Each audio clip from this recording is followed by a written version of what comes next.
անգամ նիստ վարել է, ես հիշում եմ։ Արման Եղոյան։ Շնորհակալություն, պարոն Մանուկյան։ Մենք Տիկին Գալստյանի հետ վաղուց ենք ծանոթ, դեռ դեմ ենք օտարալեզու դպրոցների։ Ասում ենք Տիկին Գալստյանի հետ դեռ վաղուց ենք ծանոթ, դեռ դեմ ենք օտարալեզու դպրոցների վերաբացման շարժումից, որտեղ պայքարի նույն կողմում էինք, այնպես որ իր մասին շատ հարցեր չունեմ տալու, իրեն բավականին լավ ճանաչում եմ, բայց ես հարցում եմ դաշնակցության մասին, քանի որ դաշնակցությունն է իրեն հիմա ներկայացնում, երեկվա իմ ելույթը Սփյուռքի վերաբերյալ ալեկոծել է հայ դատի, գրասենյակի, հույդար մնացած շարքերը եւ ի պատասխան ես միշտ մի այսպիսի բան եմ լսում, ասում են դե իրենք պաշտպանում են հայկական շահը, հայկական շահը։ Չեն ասում Հայաստանի շահերը կամ հայաստանյան շահը։ Եվ ինձ մոտ հարց ծագեց, այս երկու բառերը արդյոք հոմանիշներ են, հայկական շահը եւ Հայաստանի շահը միշտ նույնական են, եթե միշտ նույնական են, ինչի է օգտագործվում հայկական շահը տերմինը եւ չի օգտագործվում Հայաստանի շահը։ Իսկ եթե հակադիր կարող են լինել երբեմն ժամանակ առ ժամանակ, ապա այդ երկուսից ո՞ր մի շահը պետք է գերադասի հայ քաղաքական գործիչը Հայաստանում։ Մանուկյան, եթե ուզում եք կարող եք չպատասխանել հարցին, որտեղ օրակարգի հետ բացարձակապես կապ չունի եւ որտեղում եմ կապ ունեցող հարցեր տալ։ Լավ առիթ ա տվել, մի քիչ հիշողության թարմացում կանեմ։ Պարոն Եղոյան, նախ երեք դուք ահավոր վատ եւ շատ գրեհիկ եք արտահայտվել հայ ժողովրդի, Հայաստանի Հանրապետության տասնամյակներով շահը սպասարկող մեր ազգային կառույցների նկատմամբ։ Մի վարքյան էլի։ Այստեղ դուք արտահայտվեցիք Եվրոպայի հայդատի գրասենյակի մասին, Գասպար Կարապետյանի մասին։ Գիտեք, սենց ասեմ, կարծում եմ ամեն նորմալ դաստիարակություն ստացած մարդ միշտ պետքա նախ մեծին հարգի, նախ հարգի այն մարդուն, որի հետ ճանապարհ է անցել, հարգի այն մարդուն, որը փոքր-ինչ գիտելիք է տվել, օրինակ Եվրոպարլամենտի տարբեր պատգամավորների դռները ոնց են բացում, ծանոթացնում, տպավորություն էր, որ դուք ընդհանրապես այդ ամեն ինչի հետ կապ չունեք,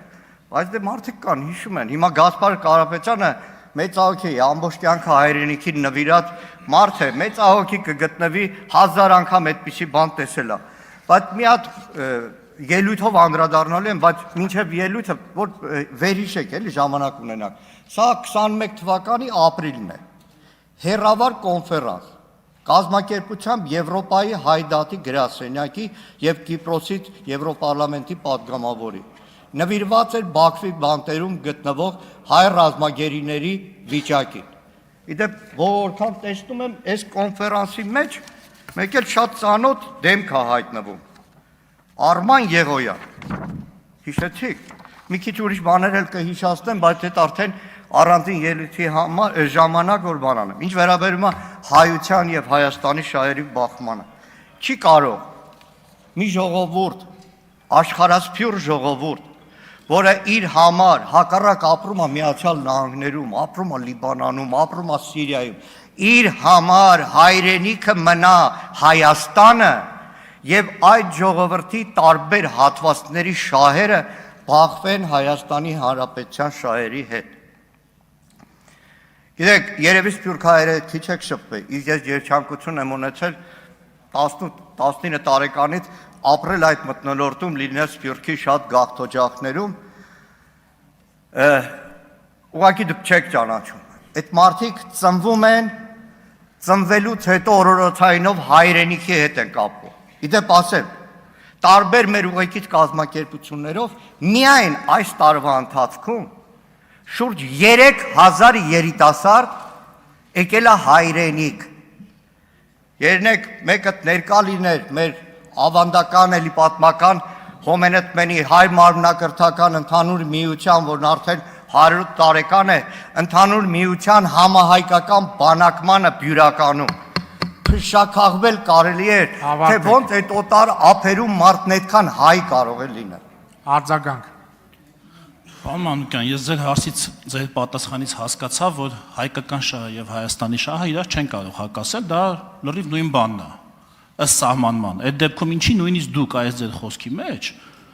խուսափեցիք օգտագործել Հայաստանի շահը, հայաստանյան շահը եւ ասցիք հայ ժողովրդի շահ, չգիտեմ, հայկական, հայ արմատներ, հայրենիքի շահ եւ այլ ինչի եք խուսափում Հայաստանի շահը բառակապակցությունը օգտագործելուց, եթե այն լրիվ իդենտիկ է հայկական շահի հետ։ Շնորհակալություն։ Պարոն Եղոյան, 90 թվականի ապրիլի 17-ին Արցախից վերադառնալու հաջորդ օրը,